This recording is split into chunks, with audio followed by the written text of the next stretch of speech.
Welcome, everybody, to today's Building My Legacy podcast. I have with me today Emily Morgan.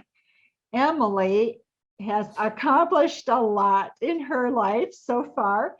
Just for some highlights, let me tell you, she has been featured in Forbes as the top 50 remote employer.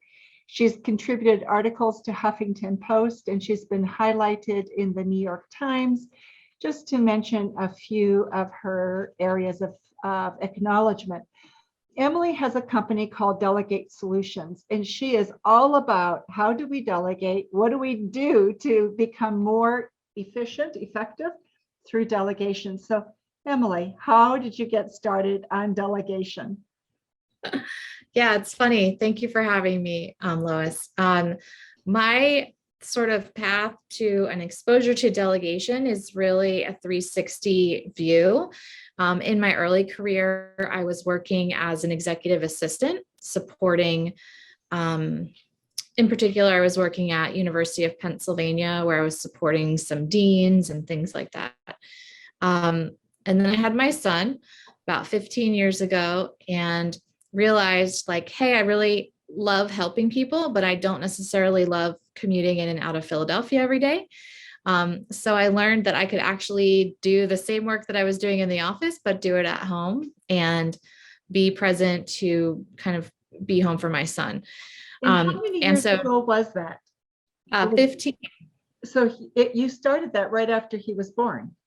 Yep. He loves to take credit for the business. So you were way ahead of the curve. Okay. Good to know. Yeah. I'm sorry. Go ahead. No, and then so I started the business, and it's funny because a lot of my old bosses came in as clients. So I started building up this client roster where I was basically working as an executive virtual assistant, but I was the one doing, I was being delegated to. And then over the years, as my company has grown and I've really stepped into a CEO visionary seat, now I'm delegating to everyone else. So I really have this holistic 360 view of delegation. Okay. So what brought you to delegation? Why did you choose that out of all the issues that people have that you've seen? Why delegation? Well, I mean, why I initially got into it is simple. I just liked helping people and I was good at it. And, very simple answer. But as I've sort of developed and sort of created my own position on it, to me, delegation is about elevating our time. And the very first chapter of my book is called The World Needs You Elevated, because I really believe that we're all here to make an impact. We all have a very specific thing we were meant to do. And the more we can clear off our plate just to focus on that one thing, the more impactful we can be. And, we contribute to the world in a more meaningful way. Wow, that is so true. Okay, so what is it that keeps us from delegating? Because it's so logical, and yet it's such a difficult thing for many of us to do. Yeah, it's interesting because I think we all want to delegate and we've all tried to delegate. And over the years, maybe we've gotten some scar tissue because it's failed or it's blown up in our face or something like that. And so we throw up our hands and we say, I'm not good at this. I hate delegating. It doesn't work for me. But in reality, like we only have so many hours in the day. So being able to master this and embrace this as a tool to really do more of what we love is step one. And so why do people struggle with it? A lot of different reasons, but to me, it's a lot of head trash that stories we're telling ourselves around, no one can do it as good as me, or if I let go of this, what am I going to do instead? Or I love being in the middle of everything, like all these sort of emotional feelings that we have toward delegation that are really under the surface. So the feelings are under the surface, and yet is it pain that finally gets somebody to come and get help? Or are there some people that are just born delegators? They know when to do it, they know how to do it, and they just plain do it. Well, I think there's some like strategies to work your way to a place where you are doing more with delegation. The very first thing that I think people need to be clear on before we delegate is what we're going to spend our time on instead. Because if we can picture that, we can visualize it, we're going to refill the time of things that we let go of with these really important activities, we'll be more inclined to do it. Wow. So it's true, isn't it, of so many things. If we have a clear vision of where we're trying to go, it's so much easier. Letting go is easier. Delegating is all about letting go, isn't it? It's about letting go, and where people get stuck is they don't know what they want to spend their time on instead. And for entrepreneurs in particular, they are really focused on, they love to be in the middle of everything, and they love to be the hero and solve all of the problems. And so if they're not doing that anymore, then what is their value, right? And so it's about understanding that our value is our ideas, our vision, our leadership, and that's important, and being okay with that doesn't necessarily mean you're so busy anymore. You're busy thinking. It's hard when I think for entrepreneurs especially, we get onto the hamster wheel. And when the hamster wheel slows down even, we suddenly feel like we're inadequate, don't we? 100%, because we are placing our value on we're so busy.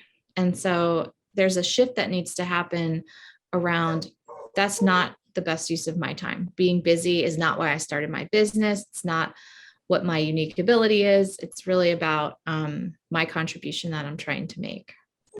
So is there a process that you take people through? Because that's a mindset shift. We're talking about really changing, in a sense, your identity, right?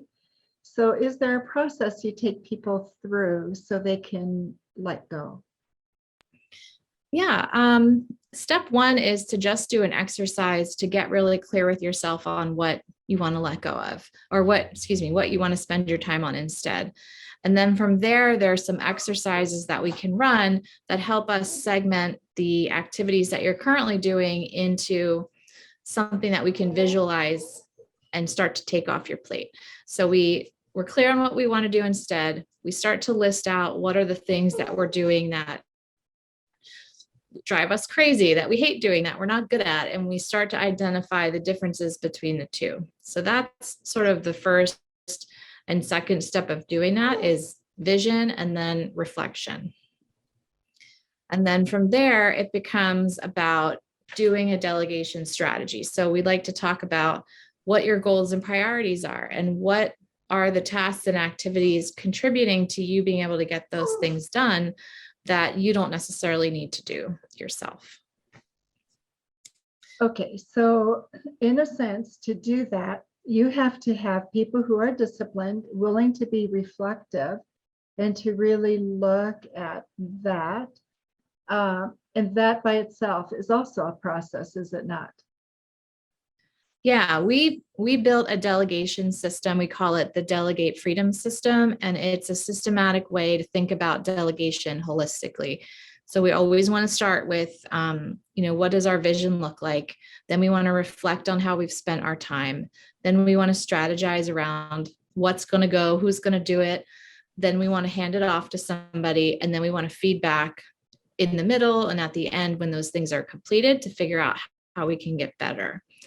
And so as a way to sort of build your own confidence and competence with delegation, we like to start small. So what are some really quick things that you can hand off to get into a really positive headspace around delegation and get some big wins in, and then slowly start to add in some of these other things. So we use that with clients who are really nervous about delegating, is like, all right, well, let's just take your calendar, or let's just take your personal tasks. Like, what are some very small wins that we can make just to get moving?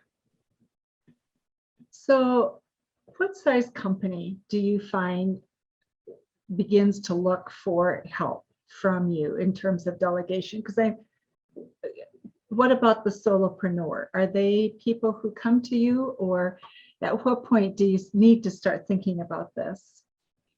Yeah, I mean, the first few years of my business, that's typically who I worked with was solopreneurs, or people who didn't really have any other staff on their teams.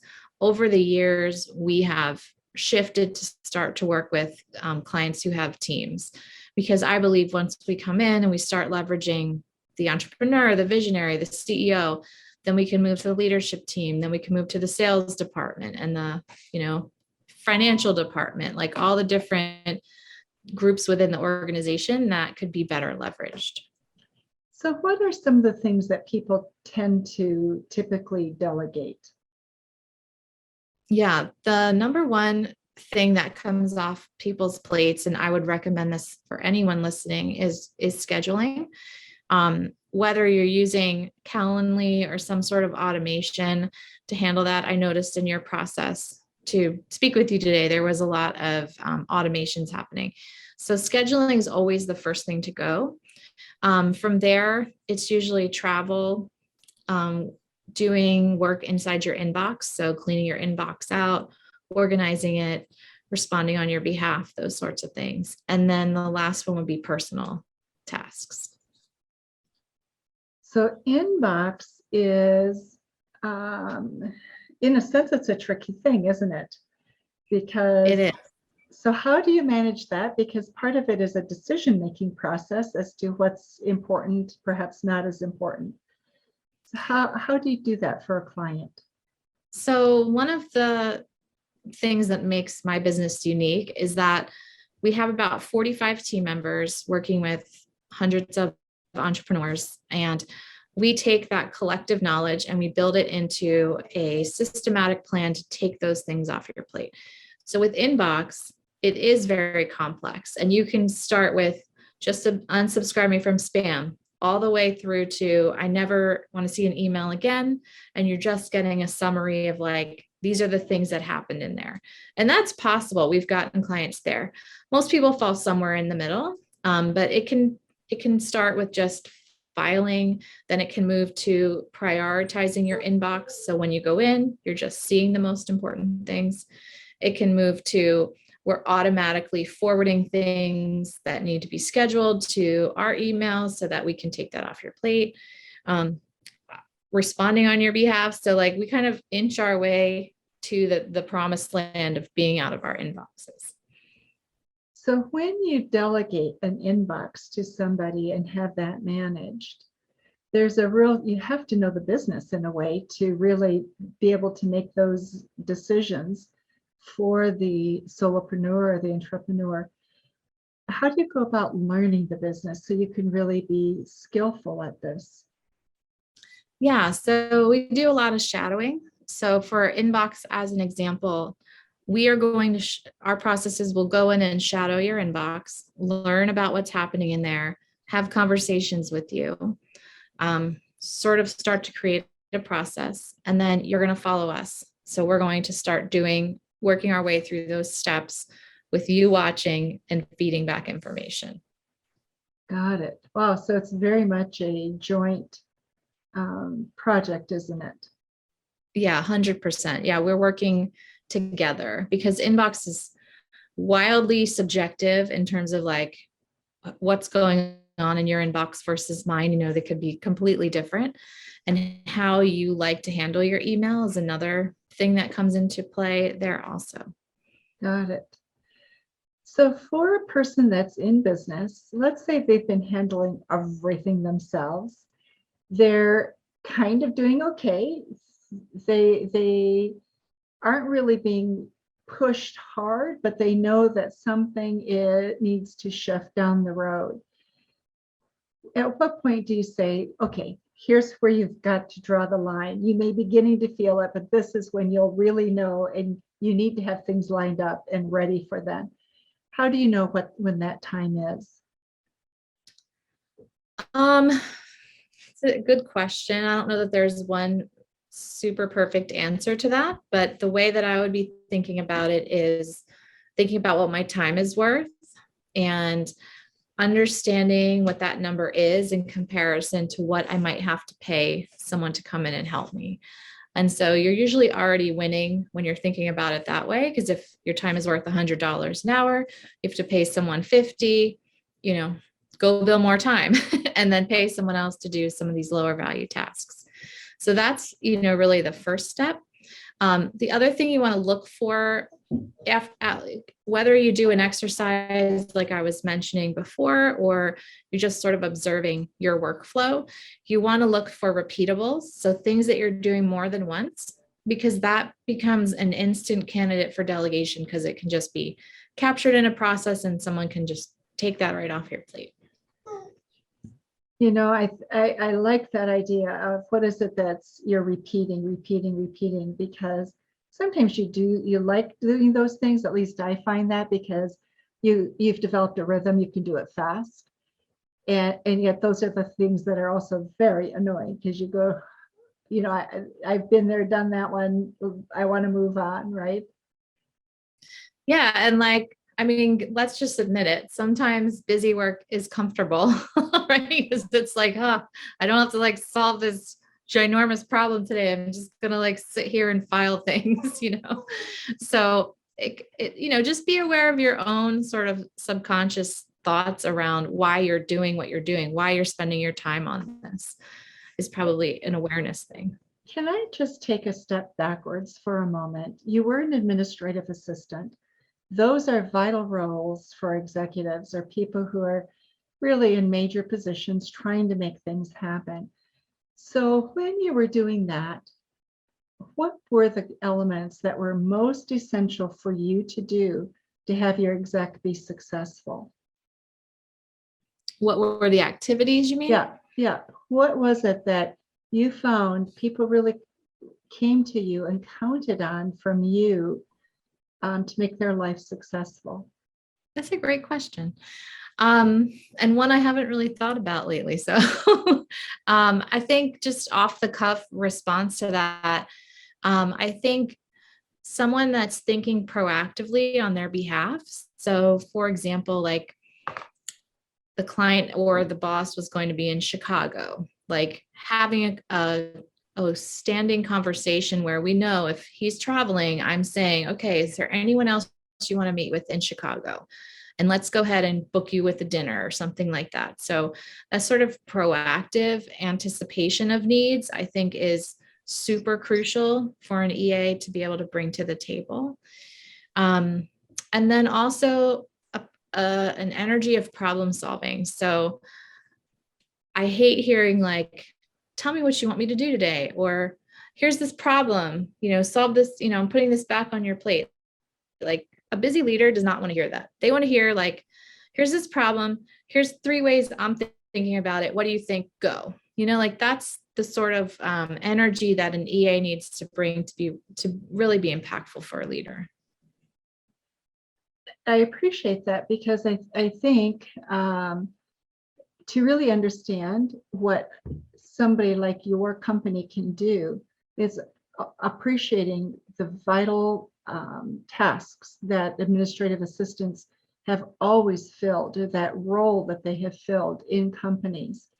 And I don't think there's an executive in a major corporation, educational institution, hospital, any of those places that wouldn't say that the most important person in their life at work is their administrative assistant. That's so fascinating. Yeah, I think it's very easy to get attached when you have great chemistry and you're feeling super optimized and efficient. So I agree, a great assistant is there to leverage your time, and even more so to be able to suggest ways and actually execute on those ways to make that happen, so that it's not all on your shoulders to figure out what they're doing for you and filling their time. That's so frustrating for leaders to feel well, I have this person, but now I got to think about what I have to give this person to do. Let the EA drive that conversation, or they should be if they're a good EA, I think. So we've talked a lot about the entrepreneur and coming to the EA. And how does the entrepreneur acknowledge to really allow that VA to still feel they're part of a team, even though they may be virtual, because Mhm. we're seeing that happening more and more. And engagement is going to, I think, be a big issue for us. How do you keep that kind of staff that's virtual fully engaged? What's our responsibility as an entrepreneur? Yeah, so my team's 100% remote, always has been, always will be. We have about 45 employees spread all across the US. So I can answer from running my company, and I can answer from sort of just what a basic expectation is for a virtual assistant. Um, weekly meetings, very important, always on video. We have a sacred 15-minute whole team huddle every Wednesday in the afternoon where we rotate through who's hosting it. So we all feel that pressure of like 50 people staring at you, right? So we rotate that. So that's a sacred meeting time. Everybody shows up. I don't care where you are, you're in your car, whatever, you're just coming into that meeting. We have weekly team meetings. So their own individual teams that they're working with, they have a 60 to 90 minute, we call it a level 10 meeting, where they just talk about what's going on for the week. And then we also use Slack, which is an instant message platform. And we have all different types of fun channels in there that have nothing to do with work, that are like water cooler type channels where we share photos, whatever. We also hold masterminds for different roles within the companies. So they get to meet together and talk through things they're seeing, ideas that they're having, or challenges. We do happy hours, all virtual. We do share the love channel, where we talk about somebody did a great thing and we share that and we celebrate each other that way. When you're talking about delegation from a leader to an assistant that might be remote, you always, as a delegation best practice, it's important to think about sharing the whole picture of this thing that they're working on. So this is the project or task. Here's why it's important to me. Here's what it means globally. Like, you might be working on one part of a project, but they're even doing one smaller, minute thing. So how their contribution fits into the big picture is really important. And then lastly, creating a really healthy environment to give and receive feedback, for them to give you feedback and you to give them feedback, and establish that from the very beginning through a weekly meeting. That's part of your agenda. What worked, what didn't work, next week. What worked, what didn't work, just keep going through that process so that you can really build some trust there. Feedback is always important, isn't it? And as you were speaking, I just took a pause in my own head and said, okay, how often am I asking for feedback myself? Because you get lost in the busyness and the asks, and sometimes you forget about that two-way feedback process.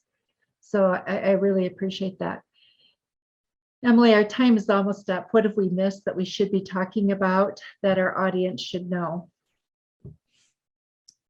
I think we hit on all the key points. So I don't have any more sort of things to share.